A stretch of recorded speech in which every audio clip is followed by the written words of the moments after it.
नमस्कार दोस्तों, स्वागत है आपका मेरे यूट्यूब चैनल रेलवे साइंस में। तो आज हम लेकर आए हैं पार्ट 13। तो शुरू करते हैं दोस्तों क्वेश्चन नंबर 1 से।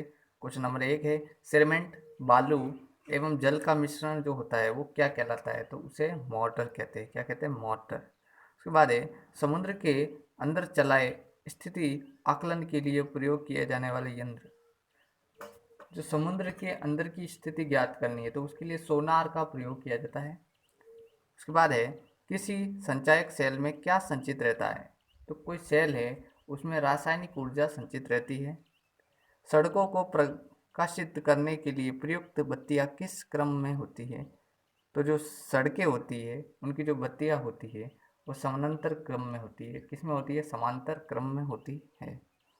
उसके बाद, लेजरों द्वारा उत्पन्न त्रिविमीय प्रतिबिंब कहलाता है। लेजर के द्वारा जो प्रतिबिंब बनता है वो एक होलोग्राम कहलाता है। कैसा कहलाता है? होलोग्राम।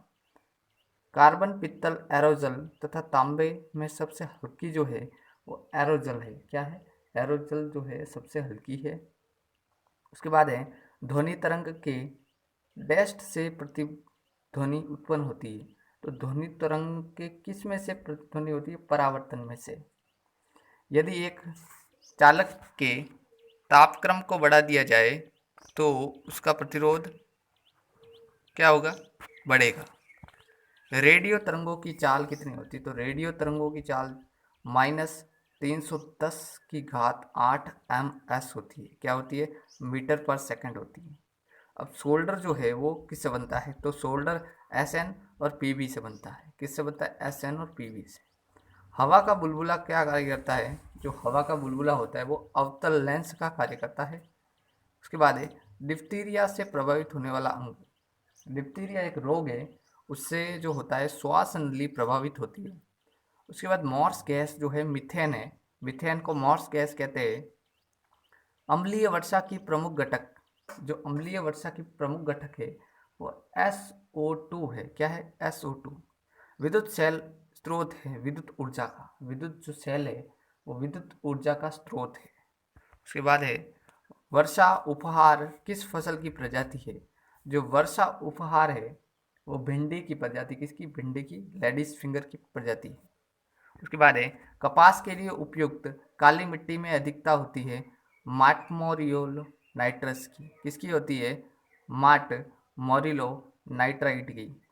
उसके बाद, मैनोमीटर का प्रयोग किसने मापने के लिए किया जाता है? तो मैनोमीटर जो होता है वो गैस का दबाव नापता है। क्या नापता है? गैस का दबाव। कैलोरी इकाई है, तो कैलोरी जो है वो ऊष्मा की इकाई है। किसकी है? ऊष्मा की। उसके बाद है, आंशिक रूप से पानी में डूबी हुई सीधी छड़ का झुकी हुई पड़ने का कारण क्या है? जो पानी में हम पेंसिल वगैरह कुछ डालते हैं तो वो झुकी हुई दिखती है अपवर्तन के कारण। विद्युत चुंबक जो होता है वो मृदु लोहे से बनता है। किससे बनता है? मृदु लोहे से। केवल दो तत्व तथा तापक्रम पर द्रव्य स्थिति में रहने वाले हैं। देखो, केवल दो तत्व है तापक्रम पर द्रव्य स्थिति में रहते हैं, जो वो ब्रोमीन और पारा है, मरकरी और ब्रोमीन। एक माइक्रोन जो होता है वो सबसे कम होता है 0.001 mm। ये इससे छोटी कोई चीज़ नहीं होती, 0.001 mm।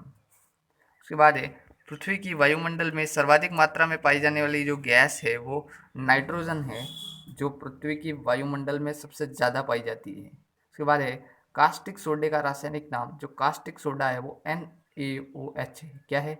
NaOH कास्टिक सोडे का रासायनिक नाम है। उसके बाद है, RH फैक्टर सामान्यतः किससे संबंध माना जाता है? रक्तदान से। किससे? रक्ताधान से माना जाता है। लोलक की लंबाई एक चौड़ाई हो जाती है तो इसका आवर्तकाल हो जाएगा आधा। अगर लोलक की जो लंबाई होती है वो एक चौड़ाई हो गई तो उसका आवर्तकाल आधा हो जाएगा। उसके बाद, घनत्व का CGS मात्रक जो है वो क्या है? तो घनत्व का CGS मात्रक जो है, CGG मात्रक, वो ग्राम पर सेमी क्यूब है। क्या है? ग्राम पर सेमी क्यूब। उसके बाद, GS प्रणाली में बल की इकाई क्या है? तो GS की प्रणाली में बल की इकाई क्या है? डाइन है। क्या है? डाइन। GS प्रणाली में बल की इकाई डाइन है। मानव शरीर के किस भाग में पायरिया रोग लगता है? जो पायरिया होता है वो हमारी दांत के मसूड़ों में लगता है। कहाँ लगता है? मसूड़ों में पायरिया रोग लगता है। उसके बाद है, 4 पर विशुद्ध जल का घनत्व होता है। 4 पर कितना होता है? 1000 किग्रा पर मीटर क्यूब होता है। 4 पर विशुद्ध जल का घनत्व 1000 किग्रा पर मीटर क्यूब होता है। आज के इस वीडियो में केवल इतना ही। वीडियो अच्छा लगे तो लाइक शेयर एंड सब्सक्राइब जरूर करें।